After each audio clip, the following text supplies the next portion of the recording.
10. Faith. One of the curses of the Church is its lust for respectability. The scholars of the Church look to the scholars of the world for approval and status. They look at the wealth and the buildings of the humanistic university, and in their hearts long for the imprimatur of the fallen world. For them, the millennium begins when the New York Times, Newsweek, or Saturday Review speak well of their books. But this happens only when these scholars crucify Christ afresh. This hunger for respectability is as old as the Church.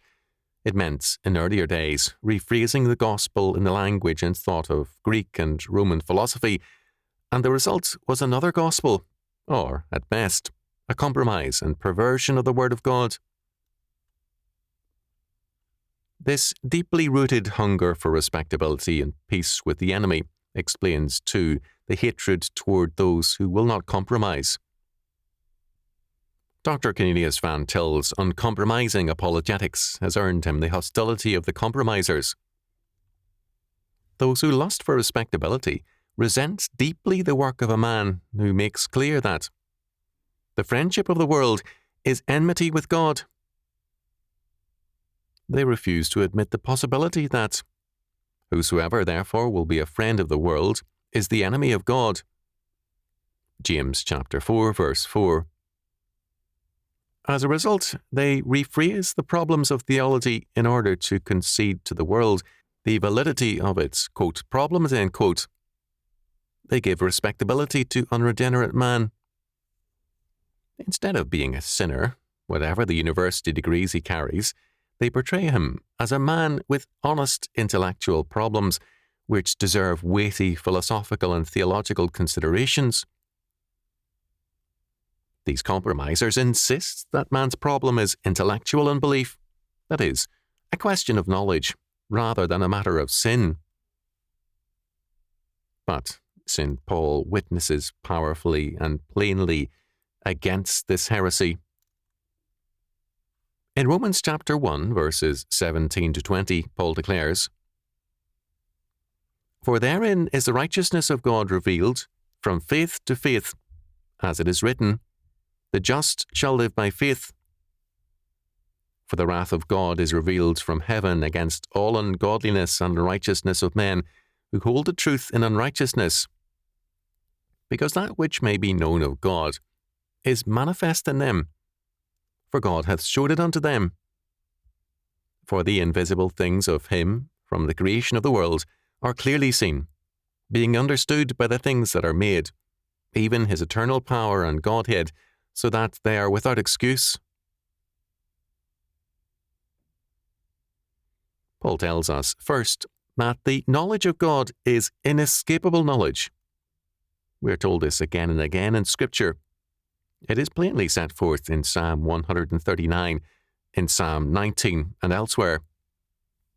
It is the obvious implication of the doctrine of creation. God, having created all things are revelational of him and manifest his purpose and glory. Because God is totally the creator, no other hands being present in creation, all things are totally revelational of him. They can reveal nothing else other than God their maker. As the psalmist David declares, "If I make my bed in hell, behold, thou art there." Psalm 139, verse 8. Not even hell, the habitation of the devil and his cohorts, and of the fallen and reprobate dead, can witness to anything other than the triune God. It is this fact of creation that constitutes the common ground between all men and the point of contact. All men know God, although only the redeemed confess him. Van Til writes, "It is only when we begin our approach to the question of the point of contact, by thus analysing the situation as it obtained in paradise before the fall of man, that we can attain to a true conception of the natural man and his capacities with respect to the truth. The Apostle Paul speaks of the natural man as actually possessing the knowledge of God. Romans chapter 1, verses 19 to 21. The greatness of his sin lies precisely in the fact that, when they knew God, they glorified him not as God. No man can escape knowing God. It is indelibly involved in his awareness of anything whatsoever. Man ought, therefore, as Calvin puts it, to recognize God. There is no excuse for him if he does not. The reason for his failure to recognize God lies exclusively in him. It is due to his willful transgression of the very law of his being. Neither Romanism nor Protestant evangelicalism can do full justice to this teaching of Paul. In effect, both of them fail to surround man exclusively with God's revelation. Not holding to the counsel of God as all-controlling, they cannot teach that man's self-awareness always presupposes awareness of God. Man's problem is not unbelief in the sense of ignorance, but his unbelief in the sense of a refusal to obey God, because man insists that it is his freedom to become his own God. Genesis chapter 3, verse 5. We know that sin is an attempt on the part of man to cut himself loose from God. But this breaking loose from God could, in the nature of the case, not be metaphysical. If it were, man himself would be destroyed, and God's purpose with man would be frustrated. Sin is therefore a breaking loose from God ethically, and not metaphysically. Sin is the creature's enmity and rebellion against God, but is not an escape from creaturehood. Men suppress the truth in unrighteousness. The invisible things of him from the creation of the world are clearly seen, so that they are without excuse. Men cannot think on any other terms than God's. They misappropriate that truth and attempt to use God while denying him. Their knowledge and sciences depend upon the truth of God, but they insist on a world of brute and meaningless factuality, while developing their learning on the concealed premise of God's eternal counsel, decree, and order. Second, Paul clearly does not mean by faith a rational assent or belief. Habakkuk chapter 2 verse 4 tells us that the just shall live by his faith. This does not mean belief as mere acceptance of a proposition. For Habakkuk, it meant that the righteous man, in the midst of judgment, invasion, and devastation, lived and acted on the presupposition that this was the work of the righteous God who required him to live and obey him in the face of all things. The righteous are those who rely on God's word and act on it. So too, Paul means by faith, not rational assent, but saying Amen to God, obeying his every word. 2 Corinthians chapter 10, verses 3 to 6, and acting on God's truth and law. Sin is rebellion against God and the transgression of his law. Faith is trust in God, a total reliance on him, and the obedience to his word which God requires.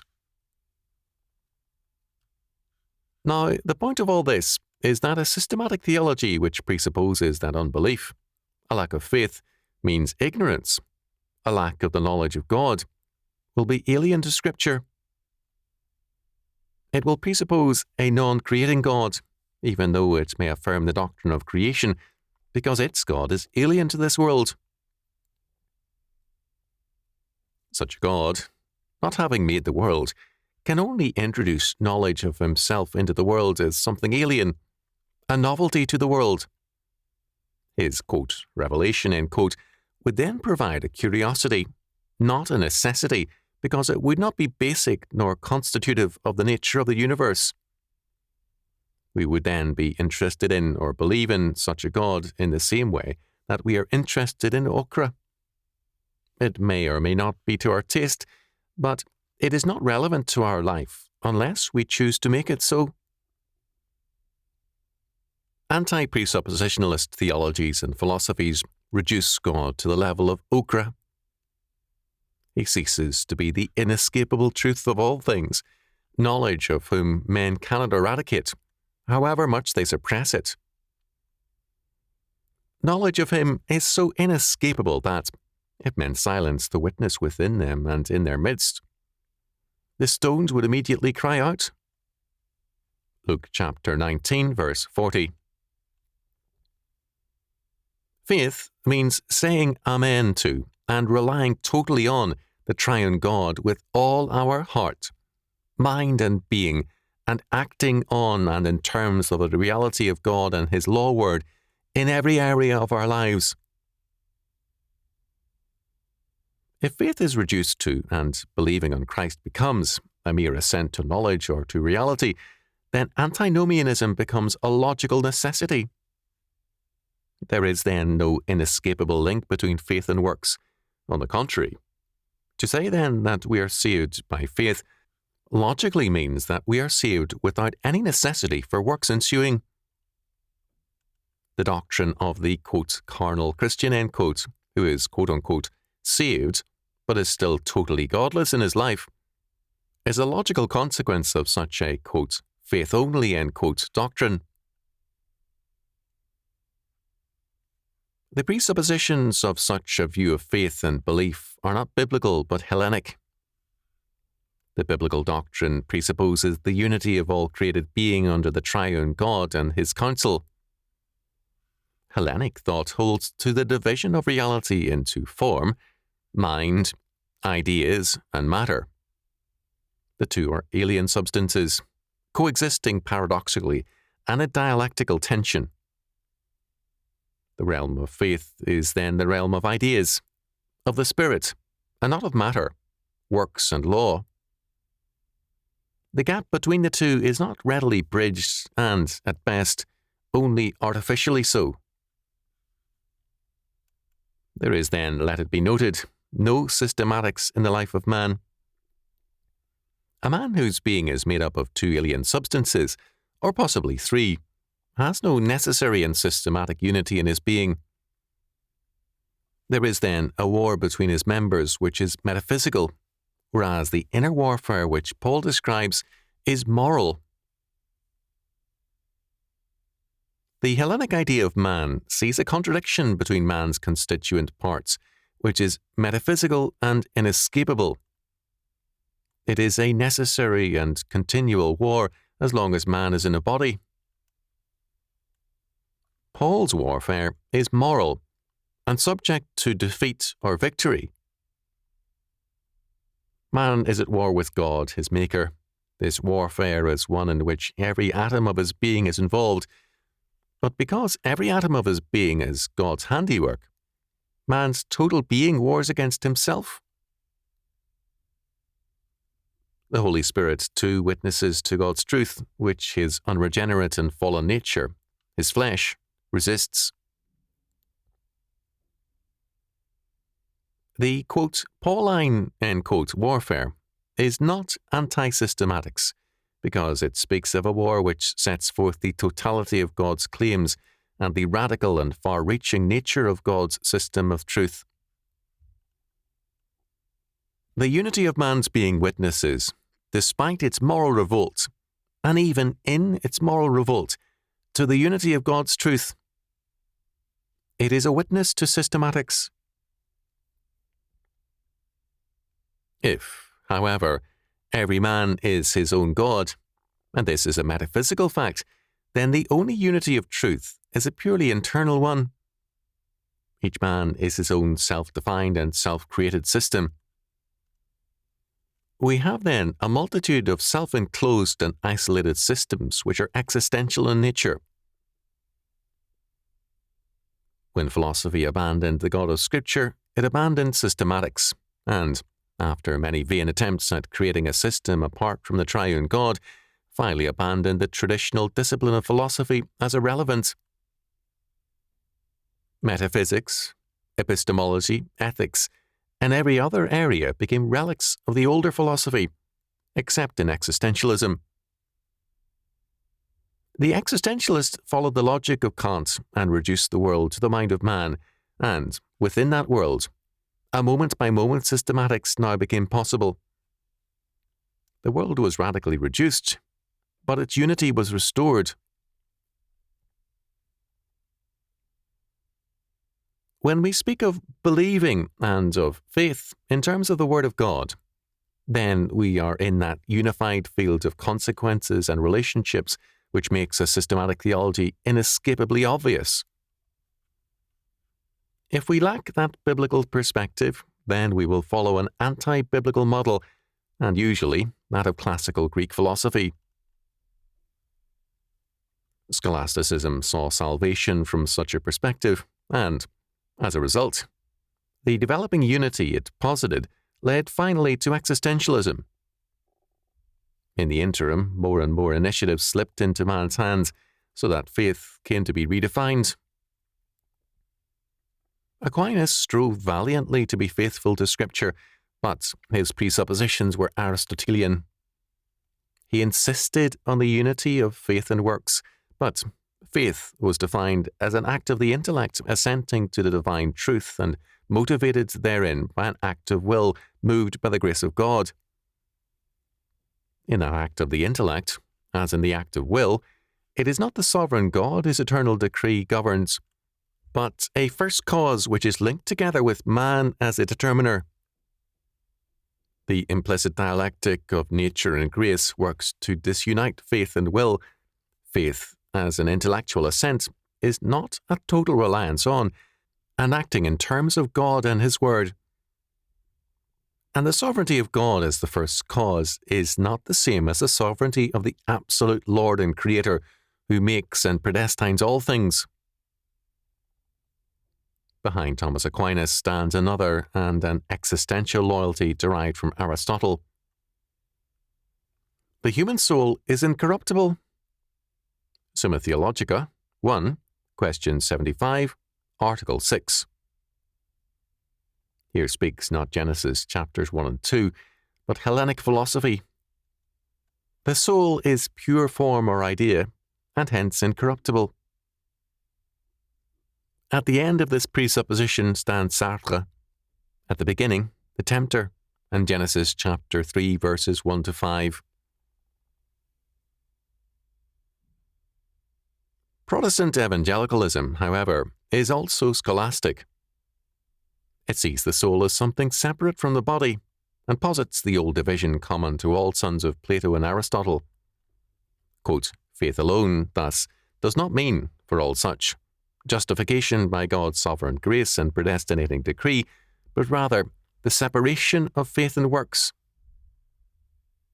Faith then stands for man's sovereign will, and man is summoned to come forward and believe in Jesus and to accept Christ's offer of salvation. Christ becomes the petitioner and pleader before man the sovereign. But if man is sovereign, then he is his own saviour, and both the tempter and Aristotle, and Sartre as well, are vindicated. It is man's task then to save himself and to develop his own systematics, moments by moments. Truth, then, is a do-it-yourself proposition. And it is as meaningless as man.